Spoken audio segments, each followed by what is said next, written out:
bad kidney problems or kidney stones. And even then, it's not going to take an hour. Now, that happened. Now, the thing is, what really I found so interesting, and he's going to go into this in detail. I'm just going to give you the summary about it. One of the guys with his kid was in his car. It got cold. You know, up there that time of year, even in August, it's going to get really cold at night. So occasionally he would start his car and warm his car up, shut it off, and then it wouldn't start. And then it started fine in the morning, but then during the night, all of a sudden it wouldn't start. Now, that could be maybe his battery was getting old, it was getting cold, it couldn't put the amperage out. But what I found so strange is his car became a magnet that night. And still, from what I hear, is a magnet. Now, Troy said when this thing came out over you guys, okay, and did that flash, like a strobe type of thing, that people saw a flash, a bluish flash, like a laser flash, pop out on the side of it. Now, I got a funny feeling because you know what? Those little marks you had on your wrist, okay, the hour of lost time while you were sleeping, okay, and come back and it's gone, unaccounted for. I think you got a free ride somewhere. And what I find so strange, that's why I had you check your wrist with a compass. And it kind of has had movement the last time we talked. I wish we could find out now. And then your boot was the same way on the same side of your body. Yeah, my friend, steel-toed boot. You're right. And now you're saying, you posted those pictures up yesterday, and that's why I was so freaking mad at you. You didn't go into it. I was waiting. I got a funny feeling. Not just you got a free ride, okay? Lee got a free ride also. Yeah, the top of that mountain. Yeah, I think you're right. And I got a funny feeling you're being closely monitored. Well, there's been some evidence of something strange like that going on, and I really appreciate that kind of overall story there, and I can get into some more details if we've got time. We got all they're doing is opening Christmas presents and eating turkey, and eating potato salad and olives and ham. I can live without that, but I can for a while. So let's get into it. Okay. Well, let me just start out by saying that this was a joint expedition by the UFO I-Team and Ambition Pictures, and that's Philip and Timothy Wade, the Wade brothers, young producers who do paranormal, theatrical film releases. And we decided that we were going to get together and go down to the Mount Adams area, which is south central Washington state, almost at the Oregon border, by the way. And beautiful Mount Adams, which is like about 12,000 feet high in height, snow-covered all year round. But there is a very famous gathering place for UFO aficionados down there called ECETI Ranch, ECETI. It's run by James Gilliland, who is a longtime ufologist and paranormal guru down in Trout Lake, Washington. He's had the ECETI Ranch for over 30 years, which I didn't realize. He's been there forever. And the day that we got there was like on a Friday night. We initially kind of gathered down at ECETI Ranch, which is about 14 miles south of Mount Adams. So we're looking north when we're looking at the mountain from ECETI. James showed us that just a week before, or a few days before the UFO I-Team came down there was a Sasquatch, a Bigfoot sighting by the people out in the Skywatch field. And what they did is they actually went out and in the morning casted a bunch of large footprints that of Sasquatch that has the traditional, what they call metatarsal break in the middle of the footprint, where a human footprint cannot do that. And supposedly Bigfoot feet have this kind of like ability to bend, in during the metatarsal area of the foot, which is kind of telltale of an actual Bigfoot themselves and not a hoax. So that was going on the first day we got there. And then, of course, that night is when we filmed this huge, beautiful, white, bright light UFO coming by the Skywatch field, flaring up and dying down and flaring up and dying down. Totally silent, by the way. And probably about 50 Skywatchers and about 10 or so of the UFOI team were there. And we filmed this on tape, and all of a sudden this giant flare came at us like a laser light shot right at our lens on Lee Strauss's cameras, and we got that on tape, and it's just fascinating to see the entire screen watching this large light passing by us just like blows up and wipes out with this a corona of light effect. Of course, then I said to people off to the other side of the ECETI Ranch said that they actually saw this blue laser beam come out of the light as well, hitting towards us in the Skywatch field. Now I got to ask you a question. How long did this take place, Michael? For was it just a minute or two, 5 minutes, 15 minutes, a half an hour? How long? Oh, good question.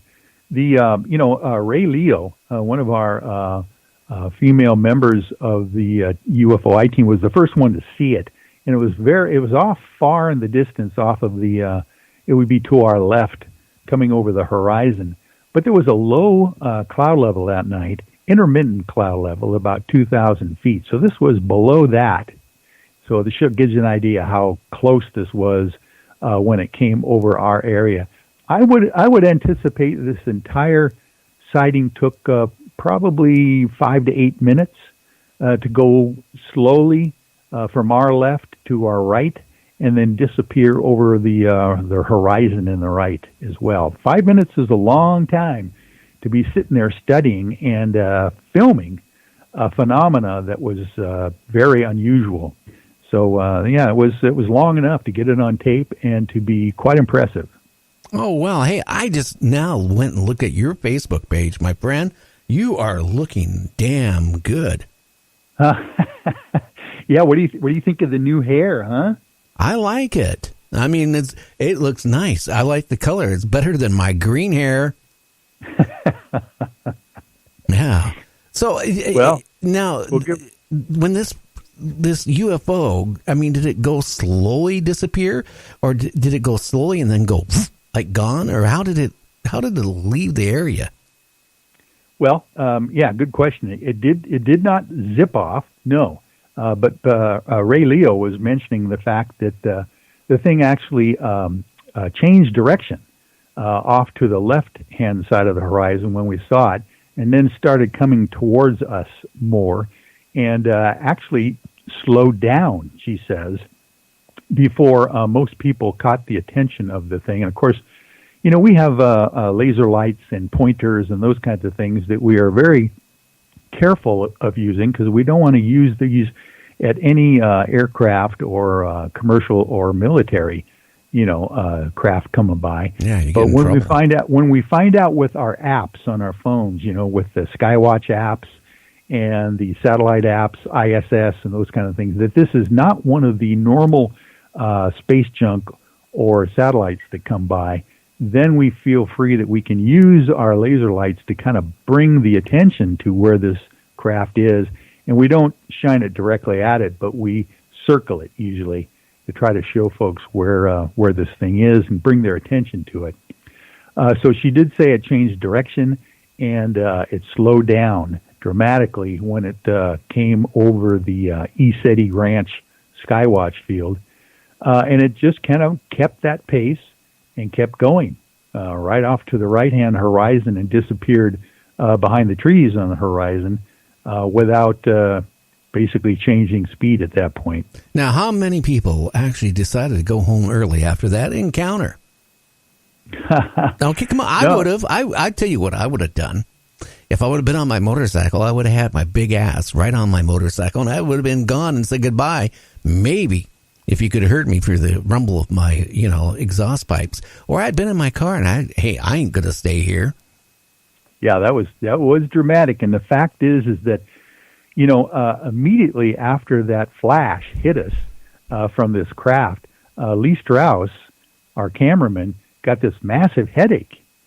He was complaining about it all night long, that this thing, it wasn't that he was looking through an eyepiece and got the headache. He was just standing there looking at the monitors on the tripods and looking periodically up at the craft with his own eyes, and he got a massive headache out of that whole thing. But I'll tell you what, it did just the opposite. It was either like just a scan maybe, or a download of information. We don't know what the heck it was or what the purpose of that flash was, but it sure kind of kept us curious. And we thought, my gosh, the first night we're here and this happens, what else could happen to top this for the rest of our expedition down there at Mount Addison? Of course, that was just the beginning. Well, I'm going to say Timothy Cullen, has been on my show 3 times. You interviewed him. Yeah. I would, are you scared to go? You've been going to the doctor for your health issues. Well, why haven't you had your wrists checked out, or have you? Come on. Something happened to you. Something happened while you were sleeping. You got up, you went to go take a pee, right? And an hour to come back and get to, oh, come on. You lost an hour, man. It doesn't take an hour to pee. I don't care who you are. Unless you had to walk a half a mile down the road and come back, something strange happened. And I'm still saying, with those weird marks you had on your wrist that morning, and the compass thing going on, your boot going on, the same thing, I think something seriously, my friend, you, and especially with your obsession with UFOs, running the group and trying to find out. They wanted to find out what was going on in your mind. And I'm telling you, you need to get that checked out, because something happened to you. And now you're saying that Lee, the same way, had these marks and weird handprints on his bed. I think something really is strange going on, the same way like Timothy Cullen, okay? It took him a while to realize, that something wasn't right. He saw a UFO. Right? He goes to the doctor because for one, his hand hurting, they do an x-ray and then they see this little weird thing. Well, he was implanted. He wasn't implanted by a doctor. It wasn't implanted by the guy living down the road from him. Okay? He was abducted. And whatever they removed, when Dr. Roger Leir removed it out of him, it couldn't have been formulated on our planet. It had to been done out there in space, some other planet. Now, weird things has been happening to you, my friend. I got a funny feeling. Unless you guys were smoking something funny that night, at that hour, and the compass, the car, and what's strange about this car? It became a bar magnet, and when they moved the car, the ground around it wasn't magnetized, only the car. You have a north and a south, and it was magnetized. Now, the guy, if I remember right, talking to him, and also talking to Troy, he takes it to the dealership, right? They're kind of amazed. They're trying to find out why the car did what it did. The computer wouldn't show anything. They couldn't figure it out, but all of a sudden, they found out the car was magnetized. So they get so inquisitive about it. They go out and check some new cars, some used cars, some cars in the service bay. None of them were magnetized. So something in the hell happened to a couple of you guys that night. And you need to realize something happened. You're special. Yeah. You need to get that sucker checked out. Well, I tell you what we're doing as well is that a few of us, including Troy Bacon that you mentioned, was there at Takalak Lake with us as well. He and I have both undergone regressive hypnosis sessions with Mary Kennedy, one of our certified hypnotherapist regression specialists on the UFOI team. Mary was trained by Dolores Cannon in the art of regressive hypnotherapy. And so she comes with the highest credentials in doing that. And if people are interested, they